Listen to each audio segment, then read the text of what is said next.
How many discounts does USAA Auto Insurance offer? Too many to say here.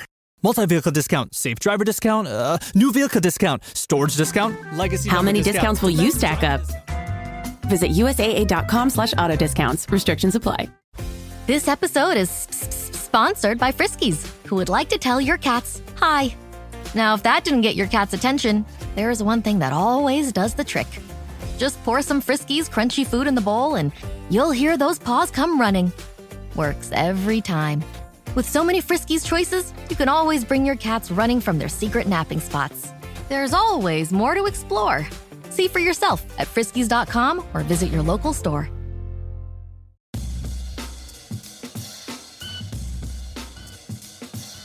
War Eagle, and welcome to another edition of Ever to Podcast, our somewhat regular get-together in audio format here with you, the Auburn family, on E2C Network, where we share the Auburn experience, which to us is all about a few things: Auburn sports, Auburn culture, and Auburn family stuff. An easier way to say it might be, though, if it's orange and blue, it's what we do. So thank you so much for joining us in what we're going to be doing today on episode 20 of Ever to Podcast. Today's date is June 10th, 2025. I'm your host, as always, Kyle Loomis. Let's catch you up on all the latest Auburn news, discussions, scuttlebutt, things that are on my mind, maybe in the Auburn space. We're going to give you some heavy football stuff today.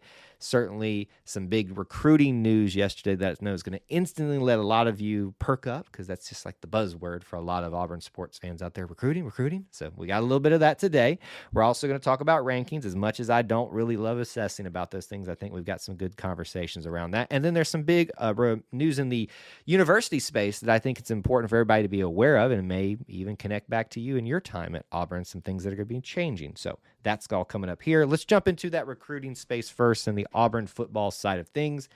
Today's Tuesday, yesterday was Monday, was a great day for Auburn football. Had 2 commitments signed up for 2 different classes. And I should say signed very carefully, because nothing's been signed yet. These are just commitments, but one for the 2026 class and one for the 2027. So let's talk about the 2026 class. That's really the only one that truly matters right now, because it's the one that's going to be literally signed coming in February is when the National Signing Day technically is. It's I'm digressing. Early signing period has just messed everything up. That's like in December now.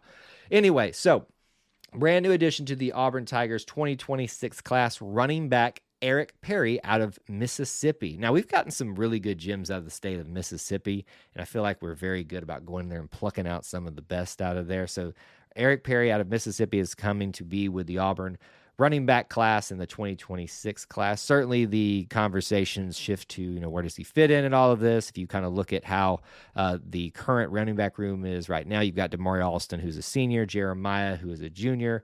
You'll have Alvin Henderson, who's coming in as a freshman, along with Omar Mabson. And then you've also got Darrell Robinson, who I believe is either a junior or a sophomore. He's at least played for a little bit. Maybe he's a senior now that I'm thinking about it.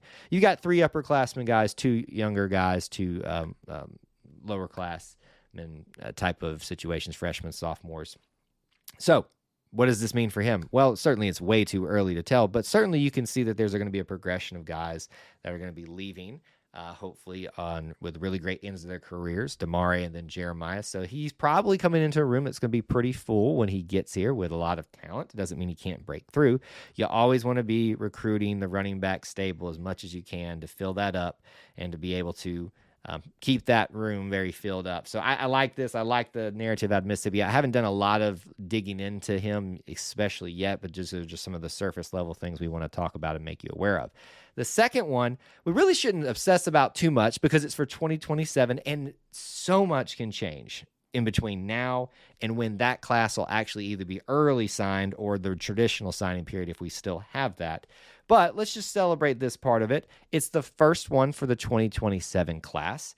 It's defensive back Jalen Scott, safety, I believe, is where most people are putting him, out of Alabama, the Mobile area, which is a big thing in of itself. Most people know that the Mobile area is very heavily influenced by Alabama, so anytime Auburn can go in there and pluck people out is a big thing. But it's not necessarily Alabama here that was the issue. Florida State is who he was committed to for a while, and has recently, after visiting Auburn, flipped over to Auburn. Again, this is a flip, and I always warn you guys, when people flip, that means they're probably a likelihood to maybe do it again.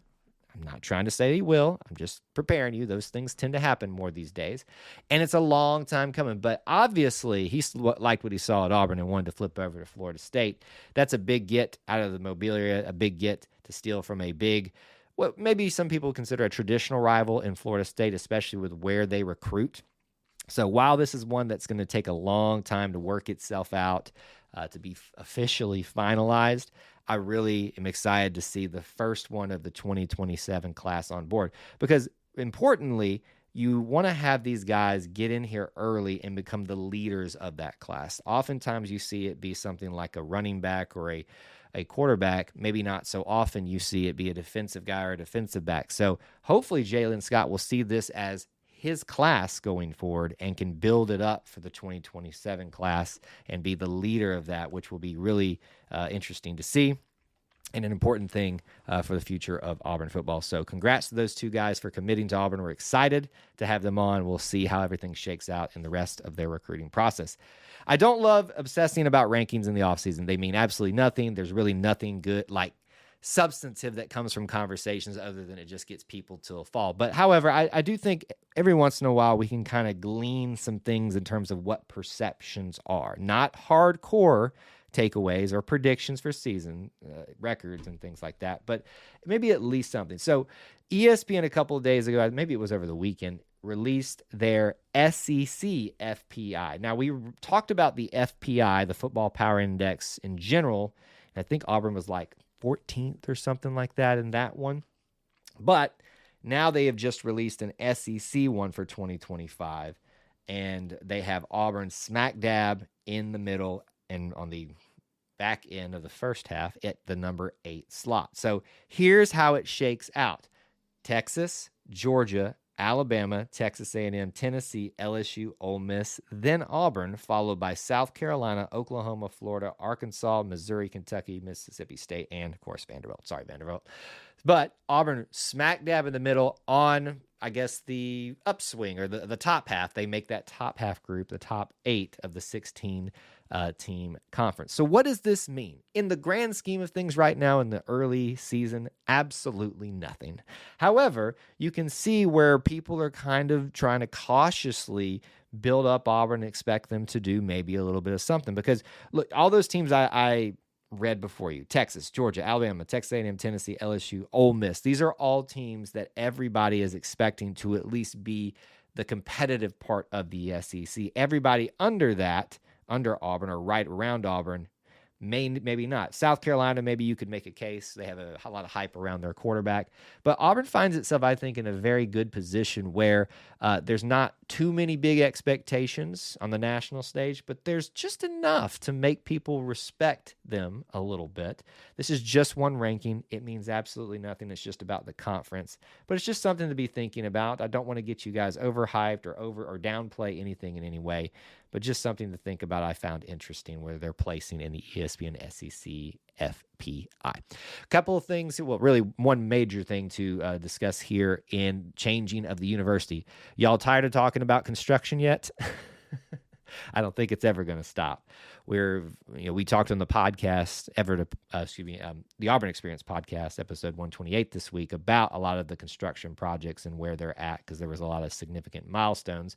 Well, as they kind of wrap some of those up, they're beginning to do the next wave. Have you ever heard of Spidle Hall?